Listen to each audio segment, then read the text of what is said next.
बड़ी पुरानी बचपन में हमारी पढ़ी नज़म थी। टहनी पे किसी शजर की तन्हा बुलबुल था कोई उदास बैठा।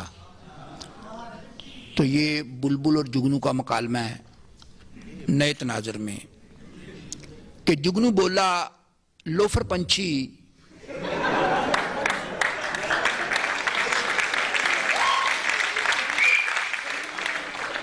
जुगनू बोला लोफर पंछी आधी रात को शाख पे बैठा है, घर जाकर तू सौ मार ले के रात ये इतनी तती कोई नहीं। जुगनू बोला लोफर पंछी आधी रात को शाख पे बैठा है, घर जाकर तू सौ मार ले के रात ये इतनी तती कोई नहीं। बुलबुल बोला कटिया कीड़े तुझको जुगतें सूझ रही हैं, तेरी दोम पर यूपीएस है, साढ़े घर में बत्ती कोई नहीं। क्या बात, क्या बात, क्या बात।